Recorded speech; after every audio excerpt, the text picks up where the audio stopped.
Welcome to the Stack Bites podcast. My guest today is Rick Kelly, founder of Alta Real Estate, one of New York City's top boutique luxury brokerages with over 2.5 billion in career sales and over 750 transactions across Manhattan and Brooklyn.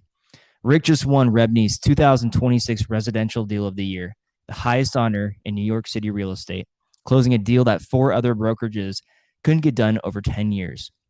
He's built his reputation on the belief that a great boutique firm can out-hustle, outthink, and outclose anyone in the market, no matter the size. Please welcome Rick Kelly. Rick, go ahead and introduce yourself and then give us a little background and explanation on your company, Alta.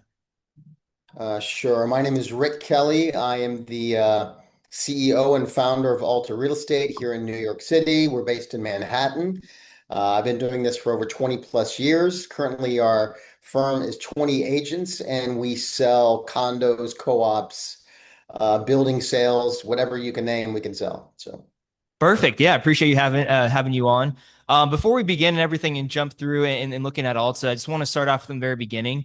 Can you explain where you grew up, kind of the background of where you came from, and then also how that's kind of shaped of who you are today out in New York City? Sure. I grew up actually in Tampa, Florida, and then I went to college in Nashville and eventually made my way to New York. Music was my first love, and I had a good amount of success in the music business. And then I pivoted to real estate a number of years ago, and I would say kind of the hustler attitude that you need if you're kind of a scrappy musician or singer-songwriter. That same kind of hustler attitude is what's propelled a lot of our successes, is just being the people that don't let go of a deal. And that's something I try to impart to all of our agents. Amazing. Yeah. What instruments did you play by any chance? Did you Guitar, piano. I'm a pretty good singer too, I think. And then I would say my first love really is songwriting, so mostly songwriting. Amazing. Any family music, or did you just kind of pick it up yourself? And No, no, my family couldn't really carry a tune at all. I don't think any of my family can sing. So it was just one of those weird things where when I was a kid, I put my head next to the speaker and fell yeah, in love with the music. And then, you give somebody an instrument and they start to play around it and they're like, wow, this is amazing. And then people are like, well, I don't know if it's amazing, but but keep going. So sounds like an amazing experience. So yeah. yeah. So now I want to look into Alta and everything. So you just won REBNY's 2026 Residential Deal of the Year, which is Yep. honestly the highest honor in the New York City residential real estate market. You've beat out a lot of major brokerages in the city, and you did this as a boutique firm. So with the deal that four of the brokers couldn't even close over 10 years, walk me through what was actually happening in that deal and essentially what everyone missed. Well, I would say that the deal I think was very challenging on many fronts. The first was just to get the client anyways. The apartment had been unsold for almost 10 years, had originally started at 20 million. Of course, I think it was a bit ambitious back then, but the building was younger, the unit was a little bit younger, had a little bit more heat on it, so to speak.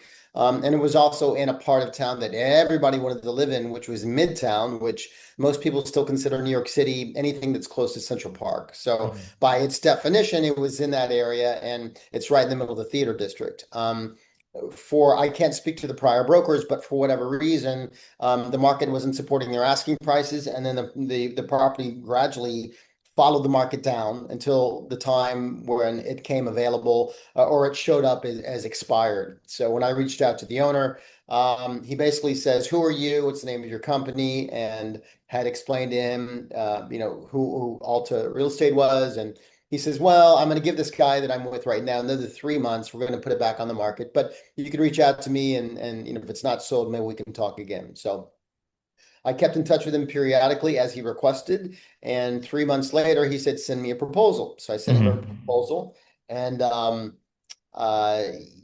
the guy said, "I'm going to be in town tomorrow." He says, "This looks pretty good. Can you meet me?" I said, "Yes." So I brought another agent from my firm. We went over, we took a look at it. Insane apartment, 4,000 plus square foot, tri-level penthouse, Wow. movie star views. Really interesting. And then about 15 minutes into the conversation with the owner, very successful guy. He has a castle in London, has multiple properties in San Antonio, has a health company that's kind of a home office for different psychotherapists around the country. Anyways, very Hmm. profitable business. But turns out that the gentleman was almost nearly clinically blind. And so he was asking us about the property and what did this look like and that look like. And my heart Hmm. really went out for the guy. He had this huge space and he couldn't see all the details. So that Right. was an interesting part. And then long story short, we get the exclusive, we come on, a lot of action initially, and then it kind of goes quiet. The owners got back to me after about the fourth or fifth month. It was a 1 year exclusive I took, saying, Hmm. we think we might want to do an auction because we've done an auction on some of our other properties. What do you think? I said, sure. And we teed up an auction. And unfortunately, the auction didn't go through. There was another auction, same company. We kicked it down the road. That auction didn't go through. And then we got to really the 7th or 8th month mark. We'd reduced from 875 down to 7 million for the auction, assuming that would be a low number people would hit and then go up from there. It didn't happen. Hmm. And then as clock was kind of winding down, one of the original buyers, who just happened to be a Broadway producer for Hamilton, the famous musical, came Huh. back around with a different broker. And the different broker was much more seasoned than the first broker. And he said, Hmm. look, we're just going to wait and see if you drop the price. And I was like, no, just make me an offer. So I think at that point we were at 7 million and they came in like at 6.1, 6.2. And my guy already thought he wouldn't take a penny less than seven with the Hmm. anticipation that the auction was going to provide him something higher. Long story short, we got a deal done, but the only hitch was the auction company still had their claws into us for another 2 months. So the seller, which had a falling out with the auction company during this process, didn't want to pay these people a dime. Hmm. So he asked the buyers if they could wait and they could go to contract, they'd do some side agreement or something. The buyer said, no way, Jose, we've got to go to Europe for the summer, blah, blah, blah. We want to close now. So the problem is we had a deal at, maybe 6.7, 6.6, something like that. But we had a deal, but we were excluding 4% that somebody had to pay that nobody had to pay. So that Hmm. extra $280,000, I basically was told either you come up with it, you're the broker, the buyer, but either way, I'm going to fire you because I'm just tired of this deal. And I thought the auctions were going to work. Anyways, seller was mad that things weren't working out, which is not uncommon in our business. So Hmm. the guts of the deal were I got the auction company down from 4% down to less than 1%.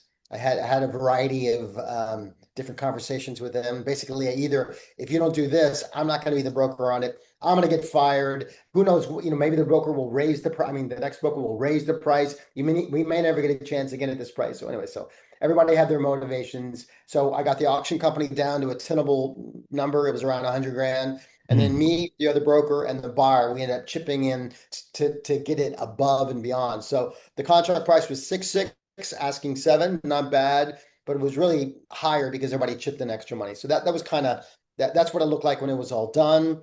It was the highest resale in 5 years since COVID in Hmm. Midtown. Not new construction because that's a different price point, but of a resale condominium. So almost a year to the day, and I'm just giving you the high level view of the deal, but it was much hairier and much more difficult than when I'm sharing. I don't want to speak French on your podcast, but it was pretty salty, this Sure, deal. I appreciate the input and just kind of the overall experience on that. And I want to look into the strategy as well. It sounds like you kind of went back, tried different things, and kind of went forward with different approaches. I mean, how many times do you feel like you pivoted either because of something that on your end or the other end of what was going on? It sounded like there was a lot going on, so just kind of curious how many times you kind of went back to the drawing board and kind of strategized. Well, the market kind of tells you what it thinks, and then you kind of have to respond. But it was probably 4 or 5 different times I had to pivot, different Mm-hmm. strategies. And I come from an arts background, so I think I have a pretty good creative mind. But I had to keep dancing, and of course, different people were coming in. Some people that were involved in this deal, I really didn't want to deal with, but I had to deal with them anyways. Mm-hmm. In fact, we're doing a deal right now where we may have to pay somebody who's squatting in an apartment. They have no legal right to be there, but we want to get them out so we can close the sale. So part of you just goes against, well, it's not right. Well, you want to close the deal, sometimes you just have to bite your tongue and do some things that aren't right. So I don't Mhm. mean morally right, but you have to kind of accept the small loss so you can get the big win. Gotcha. Yeah, and with that being said, too, early on with Alta, I mean, what were some of the early challenges or I guess friction points that you hit when you were first establishing yourself in real estate? Well, I had a good name when I was with Douglas Sullivan and Corcoran for many years, but nobody knew who Rick Kelly and Alta was. So it was a pretty big lift the first year or so. I started off with an assistant I took with me from Corcoran, and we just, quite honestly, we just outworked everybody. We out hustled everybody. That's the way it's done. It's still a Mm-hmm. hustle town, New York City. And because I'd done very well at Douglas Sullivan and at Corcoran, I kind of portrayed myself as the guy that had the inside deal on what made the big box firms tick. But I didn't have all of that baggage. It didn't take me, a month to turn around the ship. I could act instantly. And we weren't cutting commissions or anything like that. We weren't a low cost or a discount broker. We were just promising better service, better delivery, more responsiveness. I put a lot of money into our graphics and our marketing. So if people compared us to, let's just say, Compass or Corcoran or Element, they would find just as good or even better graphics in terms of the way that we represented people. So, we just became better because we had to in order to get market share. And Mm-hmm. then, of course, people became attracted to the energy that we had. And slowly, the first two or three agents came, and then a couple more. And as of today, we have 19 agents, but we've had 3 full years under our belt. And with every layer of new agents, it attracts a little more diverse group of brokers that want to work with us. Right. No, amazing. Yeah. And actually, so following on that, so I did notice that your team speaks Italian, Spanish, Chinese, and then I know you've also personally traveled to Spain, France, Portugal, among many other countries too for clients. So who's kind of, I know Manhattan's very unique in terms of, and as well as New York City with international sellers and buyers. What's kind of the global buyer profile right now that you see kind of changing towards? And then who's writing the checks? Where are they coming from? What are they actually looking for when they're looking for real estate? Well, I'll just kind of say that people used to think that, oh, it's all these foreign people coming to New York City buying these penthouses and just inflating everything.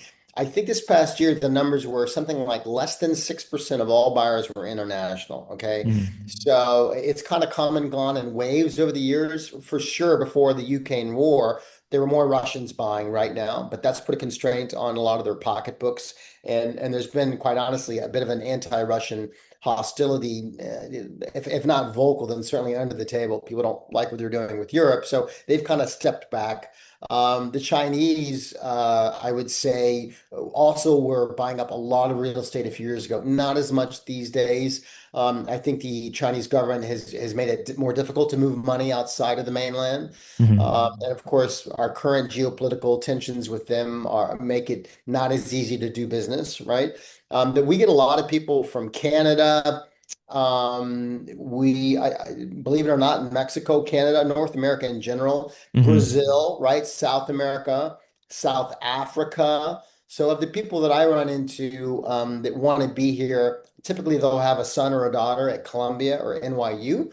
And they're like, well, if they're going to be here, I might as well buy an apartment for them, typically a high rise, typically something Mm-hmm. brand new. Certainly affluent people from the Middle East, China, wherever, they put a high value on new and they put a high value on views because back where they're from, they're watching all these movies on Netflix about New York City and the beautiful Right. views, and they're Right. not going to understand looking at a brick wall. And since they have the financial wherewithal to pay more, they do pay more, and they'll typically pay for a brand new condo with views.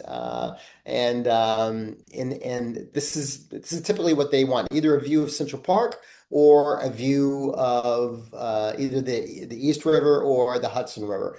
Mm-hmm. And for a lot of those international buyers, they still tend to want to cluster closer to Central Park than they do to downtown. But the thing is, their kids now are going to NYU, which is in downtown Manhattan, and sometimes their kids want to be in Brooklyn, and the Mm-hmm. parents want them to be near Central Park, and the kids are like, "No, Dad, that's so old school. That's so old-fashioned." So a lot of the juice, a lot of the buyers, not just international buyers, but a lot of the buyers over the past 10, 15 years have headed downtown. There's a lot more newer, interesting developments downtown in general. A little bit more edgy. It's a younger vibe. And with that being said, too, what are some of the hot spots for kind of developing or more popular spots kind of emerging now out there in New York City? Are there any specific areas that you kind of foresee that are kind of Brooklyn growing is right still now?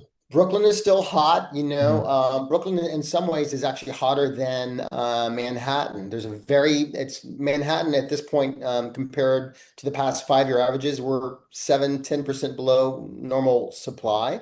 So there's Mm-hmm. actually not enough, even at these prices, there's not enough properties to satisfy all the buyers that are out there. And the hotter areas, I would say in Manhattan.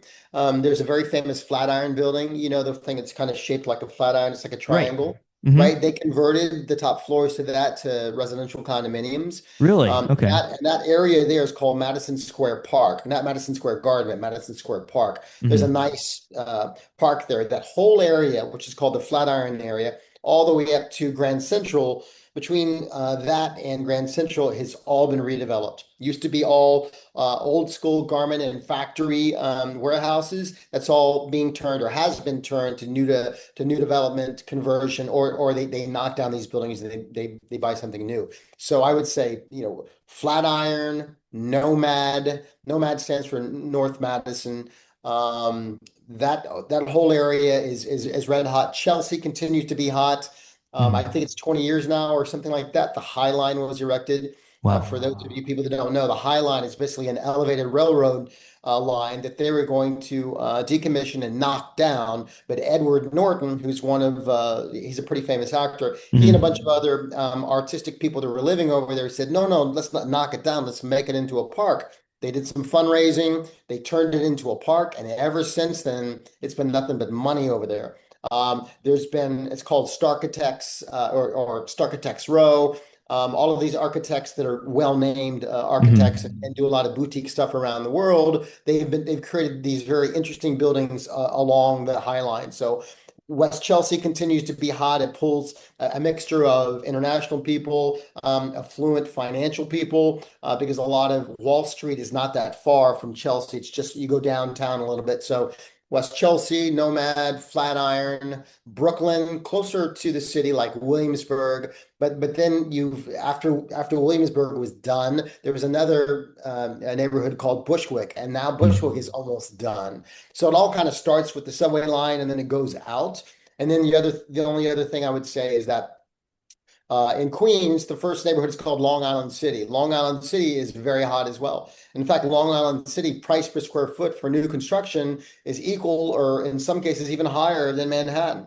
So everybody wants to live in Long Island City because even though you're only one stop out, when you get out there, there's a lot of sky. There's a lack of, you know, volume. It's a low density housing, so Mm-hmm. immediately you can breathe. It feels like a neighborhood, and there's tons of restaurants and stuff that have popped up there. So Long Island City, I would say Williamsburg, Bushwick, West Chelsea, Flatiron, Nomad. Those are kind of the areas that are happening. And then the only other area I would say is Hudson Square. Hudson Square is Soho, but all the way west towards the Hudson River, and that's an underdeveloped, also kind of a commercial area, sleepy for years and years. There's been more and Mm-hmm. more new development popping up there now. Interesting. Plus, right next, by the way, Google has bought, you know, almost 3 city blocks worth of property in Manhattan, right in the center of Chelsea. They built Mm-hmm. a whole huge new headquarters right on the river near the West Village, and so things are. And then there's of course not Hudson Square, but uh, what is the Midtown West? I can't even think of it now. I'll think of the area, Yeah. but everything on the west side is kind of really hot, red hot per se, Okay. more so than the east side. So there's a lot going on then. Yeah, with Google coming in, and yeah, there's a lot going on there And too. So Facebook too. I know they cut a Facebook. bunch of their sales force, but there's a lot of what do they call them? Tech bros. A lot of tech bros in town. Yeah, right. Yeah, that's it seems like it's going to be it's already, there's already a lot of people in New York City and everything, and it's just going to be, I mean, real estate's going to pop. I feel like it's going to be exciting out there. So, There's 8 million people, and people yeah. keep coming. You know, the people that live in Florida are like, oh, you know, the best real estate broker in Florida is Mamdani. Well, guess what? Even though this guy is kind of polarizing, not unlike the current president. It really hasn't affected people from leaving the city and people that are Mhm. working in banking and finance and sports. And I mean, look, the head point guard for the New York Knicks, which by the way are in game one of the NBA finals tonight, go Knicks. This guy makes 50 million a year. Yeah. The guy makes $1 million a week, Jalen Brunson. So there is, and people don't even look at his salary because he's winning for the city. They're like, who cares? Pay him what he wants. But there's that kind of money here in the city, just crazy money, and not Yeah. all of it is in your face. There's a lot of people walking around in jeans and a t-shirt, that have 100 million you never even know. So it continues to be the richest city in the world by far. Mhm. Yeah, and I kind of want to go back to that profile of what that sort of tech executive, I guess you could say, in that relocation for them, traditionally from the West Coast out to New York, what does that buyer actually look like? And then what are they willing to pay for that a traditional New Yorker would kind of laugh at? And then what's kind of the biggest culture shock for them, once they encounter New York and the co-op board approval process, some unique things with New York that they might not have seen on the West Coast. Got it. Well, a lot of the people that are coming from the West Coast have already married up. Maybe they got a couple of kids. So when they come here, they're used to having more space out there. When they come here, they get, it's a little bit of a sticker shock in terms of what they have to pay to keep the same kind of square footage. I mean, if you Mm-hmm. have a 3,000 square foot house in the San Francisco Bay Area, to find 3,000 square feet, nice, livable, good floor plan, and a decent building. Believe it or not, there's not like a ton of those things. Manhattan, for the most part, historically for years, was a rental town with a lot of small apartments. Mm-hmm. New developers over the past 20 years have built larger units, but I would say there's still not enough to keep up with the supply. So a person from the West Coast, they will either look for a newer product. Again, people new to New York, and especially if they have the money for it, they want something new. So a lot of these people will look for a newer construction, and they want views. Most again, people live in New York, like they don't have to have views as much. We're kind of conditioned to like, it's New York. But people that come here for the first time, they're going to want views of the water or of the park, something like that. And I would say Mm-hmm. most of these people, these tech bros and their wives or their families, they are coming and they're either going to do the Upper West Side because it has a very residential kind of quiet feel to it, and it's pretty safe neighborhood as far as I have to, I can't speak definitively about safe or not safe as a real estate agent, but I'll tell you as a father that lives in that area and myself in the Upper West Side, it's just you have a lot of families, Mm-hmm. you have a lot of a sky, a lot of trees. It just feels, more residential. So a lot of times the people relocating, they'll dig that. That's something they like. They'll either go to Brooklyn, they'll do Upper West Side, or they'll do downtown Manhattan, not too far from where a lot of their headquarters are, which is in the West Village, West Chelsea, etc. So what they're looking for is a good floor plan, some views, and of course, Mm-hmm. schools are very important. They want to be in, there's certain school districts like in Tribeca that are more desirable than others. But, there's great schools in every neighborhood in New York City, but they're going to be very much tuned into what the school districts are like and, um, and then transportation as well. And Mm-hmm. what they would pay for that maybe a Manhattan person wouldn't want to. I mean, it's hard to say that because you have so many rich people here, but a lot of times these people they want a lot of amenities. If they're coming from the West Coast, so children's playroom, roof deck. They like Mm-hmm. a lot of them. If they're coming from the West Coast, they would have a place outside of the city, maybe in the woods or something they could go to. So it's not uncommon for people, especially if they're in a high income bracket, to buy a place in the city and at the same time buy maybe a weekend place upstate or in the Hamptons. So they're Mm-hmm. they're relocating like their entire real estate portfolio here to the city. And I also think that they are attracted, as I said, to newer buildings. So that naturally leads them to where the new buildings are being built, which is a lot of it is in West Chelsea and downtown. So two of the biggest new projects in the city over the past couple of years was something called One High Line, which is Mhm. a twisty kind of a two-tower structure in Chelsea on the High Line. And then the other one is the Cortland, which is on West 23rd Street, which is built over an old U-Haul neighborhood Mhm. facility. And both of those, because they're West Chelsea, because they're kind of close to the arts district, there's also a very famous affluent private school for people called Avenues, and I think they have a few different versions of that around the world. But that's where you go, and for instance, it's immersive, Chinese the whole time you're there. If your kid goes there, from the moment they hit there, they're going to have to speak Chinese. So so Wow. so that's all day, that's they learn everything there. And then of course when Mhm. they come home, they can speak English, but that's those people that design that school see the fact that Asia is rising, and I guess that's just part of their appeal. But a lot of the people that move to West Chelsea will have their kids go to Avenues. Mhm. So again, education is important, outdoor space, views, and safety. Those are the main things.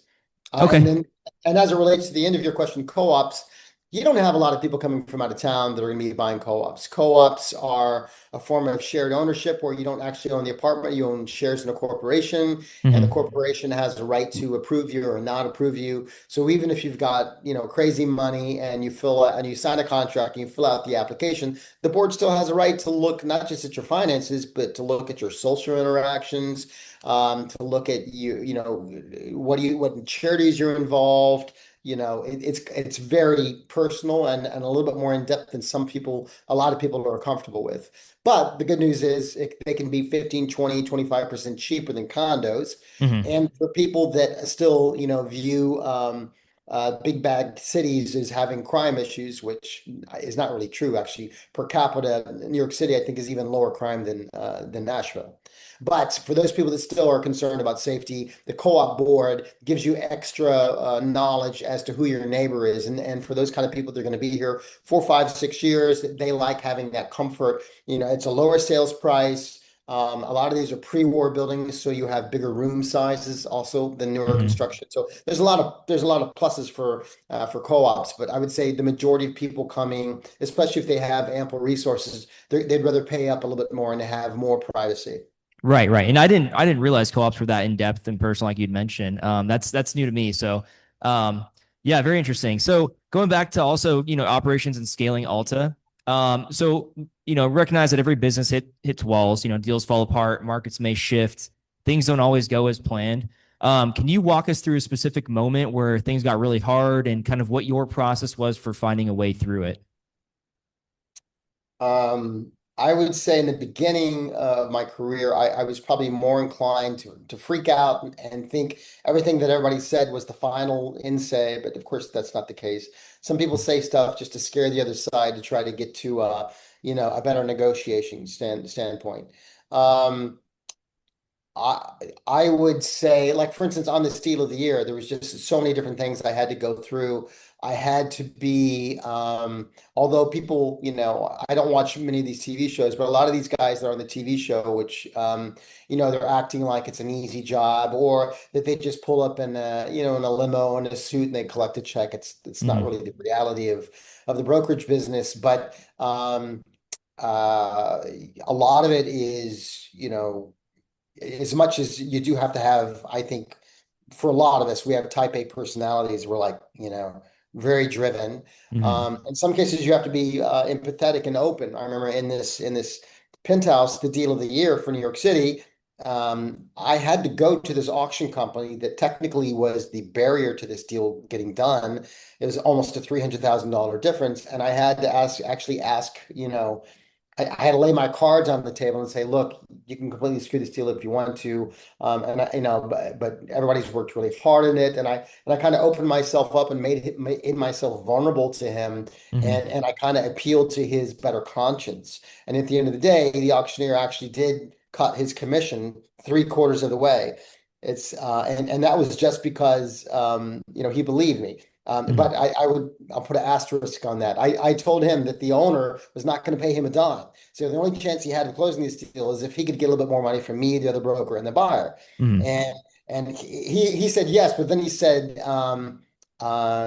but how do I know you're not just saying this on the owner's behalf so he doesn't have to pay me as much? And this whole thing is a scam. I said, you know what? I'll send you an email. So I sent him an email with the owner telling me that, again, I'm not going to speak French, but he said, no effing way am Yeah. I ever going to pay this guy a dime if it's the last thing that I do. And he got that email and he was like, oh, Rick, you were telling the truth. I'm like, yeah, I told you. This is the only way you're going to get money is from me and these other people here. So Yeah. Yeah. anyway, so it happened, but I had to be vulnerable. I had to be honest with the guy, and I wasn't trying to do any. I was just, I was letting the facts speak for themselves. And then at the end of the day, you can't be afraid of what's going to happen if it's out of your control, right? You just have to accept it. So the Right. more as it relates to making deals in New York City, the less you're invested in any outcome, the better your chances are going to be. If it looks like Mhm. you're trying to push things a certain way, people have a gut sense, the sixth sense about that, and they'll just naturally go the other way. So I'm like, Right. here's a knife. You want to stab yourself, go ahead. I don't Yeah. think it's wise, but you have a right to do that. Right. And people are Exactly. like, what? Exactly. They're like, what? You're not going to try to talk me out of it? I'm like, I gave you my opinion. Here you go. Yeah. You Yeah. know, Run with it. I'll Whatever even you do. sharpen it for you. There you go. And they're Yeah. like, There you what? go. And then they're like, what's going on? So a lot of it is not intentional psychology, but sometimes when everybody's zigging and you zag, it completely throws things off. And I find I get a lot of deals done like that. Or sometimes there's something that's not being said. Why is he so stressed about this one issue? And nobody Mhm. ever asks the guy to say, by the way, I know you seem really stressed. I realize there's a financial component to that, but we're not that far apart. Why are you so wed to this number? What is it about this number? And then they'll give you some guidance or say something like, "Oh, wow, maybe it's the dad in the background that's actually calling the shots, Right. right? Yeah. Maybe the dad is telling him what to do, and he doesn't have." The courage to tell his dad no or whatever. So Yeah. then you're like, oh, okay. So, but you won't get that if you're just reading the cards on their faces. You have to do some digging. And Mhm. it's a bit of a messy business sometimes, but you'll find everybody's happy once kind of their demons have been exercised. Perfect. No, I appreciate that. That's great advice. For someone who's built a solid real estate business and is trying to figure it out, how to grow beyond just themselves, what are two or three things that they absolutely have to get right before they can scale? Uh, y- you know, wow, that's a good question. I would say, because I'm scaling right now, I would say you certainly have to prepare. Like, let's just say I'm right now, our company's at 20 agents, right? I want to be at Mhm. 100 agents if I can in a year or so. Well, I need to start building those systems now before I start getting on the phone and recruiting people. Because if they say yes and they come and there's no support, there's no place to have a meeting, Right. right? Right. There's the way that you order postcards takes too long, or the way that you do anything takes ttoo long. That's one thing if it's for a handful of people. But now if you've got 50 people or 75 people and they're all, unsatisfied, you could torpedo the whole company. So for Mhm. scaling, I would say just kind of make sure what you're doing already works, right? Make sure your simple biscuit recipe is, working before you go rent out a factory to make a million biscuits. You want to make sure your recipe is right. So for Sure. sure, I would say, the Kevin Costner movie, Field of Dreams. If you build it, Love they that will movie. come. Yep. So you have to build kind of you have to prepare for what it is that you want, and Mhm. even psychologically, that idea that you are literally preparing to run your half marathon, even just putting together a spreadsheet saying, okay, I'm going to run Mondays, Wednesdays, and Fridays. Tuesdays, I'm going to swim. This is my goal. Even just writing down that, all of a sudden it becomes possible in your mind. So I would just say some of these actions are literal and some of Mhm. it is psychological in terms of scaling. You really want this. You really want what do they say? In order to be the best, you have to beat the best. Mhm. So as far as I'm concerned, I'm now doing stuff that's way beyond what we need right now. But I'm anticipating filling the doors, right, and having a packed arena at some point. So I would say that's number one. And then in Okay. terms of scaling, I've only fired really one person, and this is our fourth year in business, and that just wasn't a good fit. You know, it was a guy, he had promise, he had potential to make a lot of money, but there was just something off about the guy, and Hmm. he was stressing me, and the communication, back and forth, that was stressing me. So just get rid of as much as you can, get rid of the bad apples before you scale, because I think they will infect the other people that are coming. And the last thing I'll say is that we got pretty clear on, what we stood for, what our values were, and I think that's important too, because if you're not offering anything different than being big just to be big, what's the point? Right, right. Yeah, and it sounds like it's extremely important to have everybody, within your company to be on the same page in terms of morals, values, all of that. And the communication too, you guys are always, there's a lot of, client facing, talking to people face to face, right? So, it sounds like you Yeah. need to be pretty dialed in terms of communication to succeed. So I'm sure that's probably a pretty key characteristic you look for, if you're hiring people under your company. And then I like the Well, point that you had mentioned. Yeah, kind of looking ahead, making sure that you're planning things, not necessarily contingencies, but just to make sure that you're able to scale and fit things as you grow. So I feel like a lot of people kind of overlook that when they're scaling or growing their business. They don't typically look ahead. Could be 6 months, could be 6 years down the road of kind of what they have to incorporate or kind of consider. So I think that's extremely valuable. yeah, it's like asking a girl out for a date, wow. All you think about is getting her to say yes. But then what happens when she says yes? Like, have you even researched a decent restaurant to take her to? Right, Right? I mean, right. do you even know what's appropriate and what kind of flowers you would give a girl on a first date? Like Hmm. you have to kind of do second and third level questions. So if you do get a yes, God willing, Yeah. it can be successful. Absolutely, absolutely. I want to go back to the REBNY win that you all experienced this year. So, as someone running a cross-border multilingual boutique firm in 2026, modern day, how are you thinking about technology? It could be AI automation, CRM, virtual tours. I know is large in real estate. As either using as a competitive weapon to kind of seem above other firms in your competition, or even to a threat to that personal touch that makes boutique work.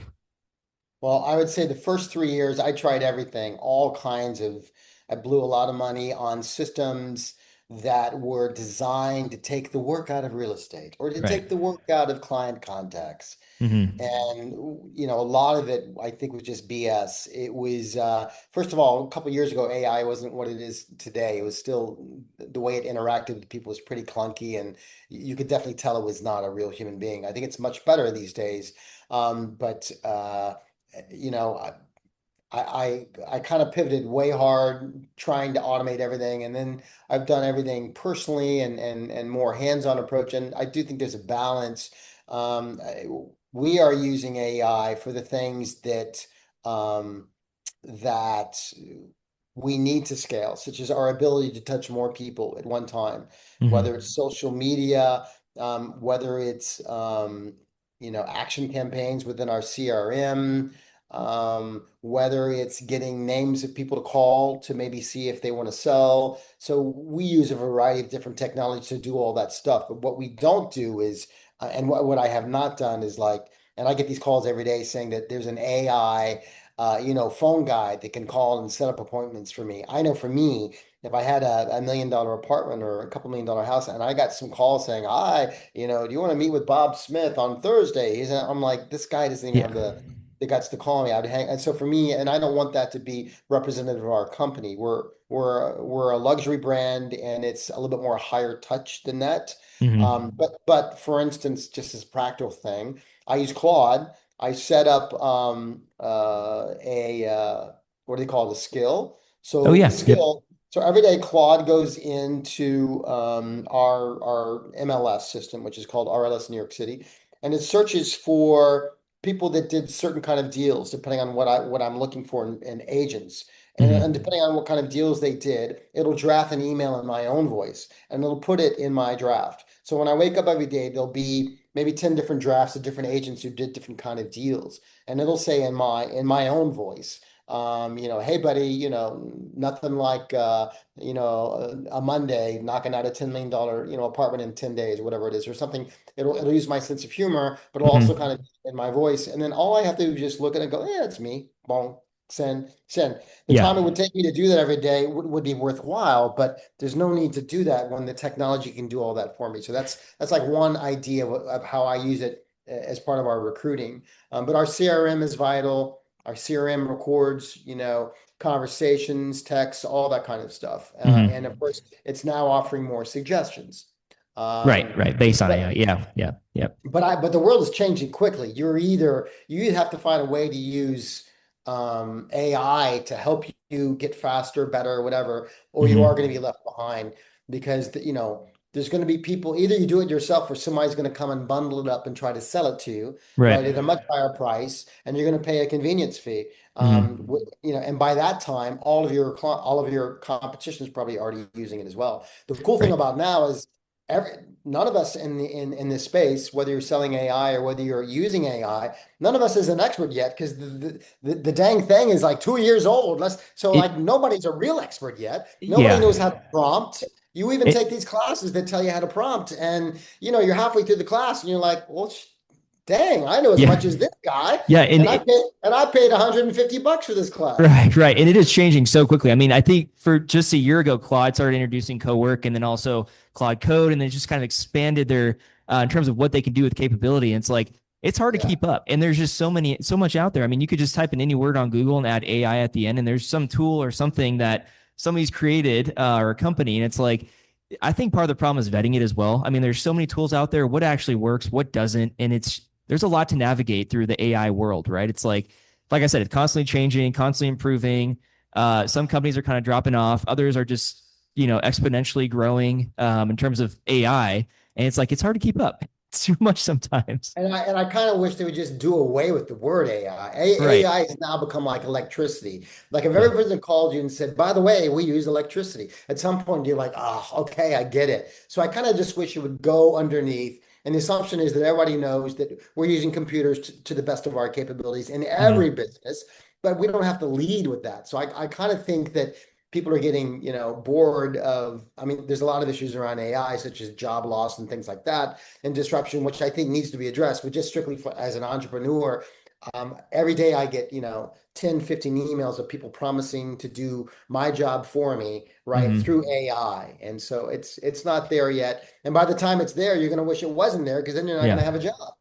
Yeah, and I think it's really important to have human oversight, regardless of anything. If anything, says that it can completely automate a process, because, like you'd mentioned, I mean, you'd have to at least read over the drafts that Claude creates for you, right, to make sure that it's not saying anything wrong or it's kind of out of the ordinary for yourself. So, yeah, I don't think it's exactly there yet to say that it could completely automate everything. I absolutely do not think it's there yet. But yeah, I feel like it's difficult to navigate right now. There's just so much out there. And to your point too, the AI voice, it's nowhere near sounding real, right? Whenever I get a phone call with an AI voice on the other end, I mean, I've got to mess with it, right? Because I know it's not real. Kind of figure out how far can I push this conversation with this robot or this AI bot on the other side? Because I know for a fact this isn't a real person on the other side. Yeah, so it's a lot right now, and I feel like, and I hope that in the next year or two, it can kind of I don't know, taper down in terms of how much is offered and what is offered, and then what can actually help people. Because I feel like a lot of this stuff people are looking into doesn't actually help them. They claim that it's completely automated, but and in the end, it just doesn't work well, or at least what they think it can do. Um, so yeah, I feel like there are a lot of issues with AI, but I feel like you guys are doing it right with sticking with one, LLM in terms of Claude and kind of working through that and using that. I think that's probably the best advice, right, with AI. So, yeah, Yeah. no, And as it it's. relates, I'm sorry, go ahead. Oh no, no, please, please. I was going to say, and as it relates to sales, the end goal is to talk to somebody who has the Right. ability to transact, whether on the Mm-hmm. buy side or the sell side, at least in my business. So if your entire lead up is just based on a computer and then you're introduced at the very last minute, Right. right? Maybe they don't like you. Maybe they like the AI better. I don't know. Yeah. Yeah. Yeah. I think as humans, we're naturally more drawn to human interaction. So I think Yeah. the sooner you can involve yourself, the better. But again, for things like lining up emails and stuff, I'm reviewing and I'm hitting go. But God knows there's enough Mm-hmm. spam out there, and I'm sure you get these too in your inbox, and it's Yeah. like, hey Jim, let me bump this to the top of your email. Did you see my last email? I mean, Yeah. some of the stuff I Yeah. get versions of that every day, and it's like. I'm like, dude, that's like such an old drip. Like you got to Yeah. freshen it up, man. So I think with AI, you're going to start to see more personalized reach out and stuff. But Hmm. sometimes you can just tell by the way emails are formatted and stuff that it's not a real email. So Yeah, yeah. And like you said, I mean, you're in an industry where it's very important to be speaking to an actual person right on the other side of that. So, yeah, I guess we'll see where AI takes us, right? But I'm all for Claude. I'm kind of a fan of Claude as well. So I'm actually very supportive of what you said of how you use Claude. I think that's a great way or use of AI. But going kind of the last question I have. So what is the best piece of advice you could give somebody scaling their business or attempting to get one off the ground? Because a lot of this, the audience that I have is small to medium sized businesses. So, um, what's kind of something that they could take away from this conversation and they could use for their own business to allow it to grow? I would say the reason why people are going to come work with you if you're the business is at the end of the day it's going to be you. It's just like if Mm-hmm. you invest in a company, you're really investing in a person. And I've invested in a couple of companies before, and people that had amazing ideas, the companies flopped because it was the people that flopped. So focus on what it is you have to offer. And maybe if you're not a real dynamic person, you're not like a rah-rah leader guy, you still have to find some way to get across to other people why you want this to be successful. What about it is Mm-hmm. interesting? What about it engages your passion? And I know a lot of people that have come to work with me or for me, whatever, so far, they do it because like they like my energy and they like my enthusiasm and they like my perspective and my point of view. So I think if you're going to hire people, if you're Mr. High Caffeine guy, not just saying everybody has to be like that, but if you have somebody that's like doesn't answer texts, within an hour or so, that's probably going to frustrate you if you're type A person. So I Mm-hmm. would just hire. We do disc profiles as well. I think that's something that we do. You want to make sure the person is a good match because even if they're brilliant, if there's just something that annoys you about them, even if they can make money, it's like it's not going to work. So for scaling, I'm also big on not over promising in the beginning. In fact, my better interviews are when I ask more questions than I talk about because it's got to come from them. I've never been able to coach anybody to be ambitious or to coach anybody to be an optimist. You just can't do it, right? They're going to Right. come with you. They're either going to have that hunger, and that's what you want, and that's what, in business, you want somebody that wants to raise their level of life through helping others. And if they don't have that, if they don't have that spark, if they're hanging up the phones at 5 o'clock or coasting into the office at 10 o'clock, for me, Mm-hmm. that's not what I want.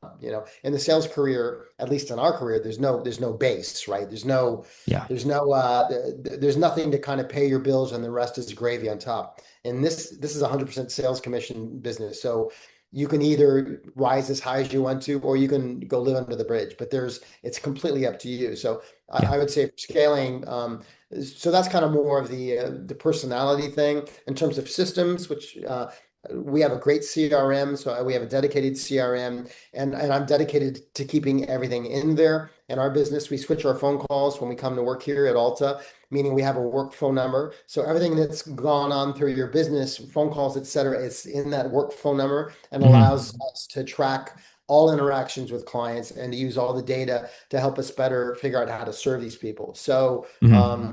people that don't want to give up their personal phone for business and stuff, I think once you explain it to them, they should be on board. And if you're, and again, I think personality wise, there has to be a match.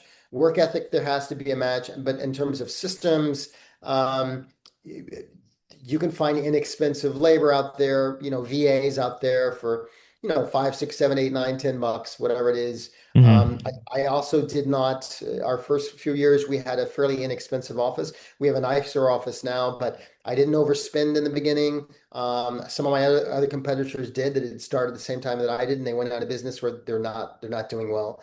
So just really, lead with revenue, as they say. If you're not making the money, don't be spending the money. That's for sure. Mm-hmm. No, appreciate that. And then I want to end to open the floor to you as well. If you want to share any highlighted properties or wins or anything from Alta that you'd like to share to the audience. So I guess any properties, you want to showcase or talk about, or like I No, mentioned, I any would wins say too. if you go to altarealestate.com, you'll see a list of the newest exclusives minute by minute in New York City. Mhm. A number of those are our personal exclusives. I think we have 18 or 20 exclusives right now from Brooklyn to the Upper West Side. I just got a lease signed. Your viewers will like this wherever they are. I have a $50,000 a month rental in Lincoln Center for a five-bedroom apartment, 4,500 square feet, asking 50,000 a month. We just Mhm. got a lease signed for $75,000 a month. Wow. Insane. That's amazing. Yeah. It's insane. So, whatever your aspiration is in at least in New York City, you can hit it. But on any given week in New York City, like for instance, I have a list of 5 to 15 people that I hopefully have conversations with every day. Mhm. Um, our firm is really good. One of the things that we're known for is most of our things that we take on as exclusives, we get in the contract in less than 100 days, or certainly have an accepted offer in less than 100 days. And Mhm. as it relates to selling properties in New York City, at least, the quicker you go to contract, typically that's reflective in the less amount you have to negotiate. So if we can get you in a contract in 100 days, which most of our properties do, that means we're probably going to get you 97, 98% of what we're asking. And so that's our goal on any given day. Um, I honestly, it's like picking your favorite kid. We have a lot of great listings right now, but if you go to altarealestate.com, you can see all of our listings, and also you can see all the listings from all of our competitors as well. Mhm. They'll also show up on our website. We also have an application, so if you want to download Alta Real Estate from the App Store or the Google Store, you can look at all the New York City listings right from your phone, and we don't sell your data. We won't shop it or won't sell it to any other real estate agents. You can also communicate one-to-one on any property that you like or you want to talk about within the application, so you don't have to go to email. Mhm. Amazing. No, appreciate all of that. Thank you. Rick, thanks again for being a guest on our podcast. Really appreciate it. And I can't wait to see all the great things that Alta will be doing in the future.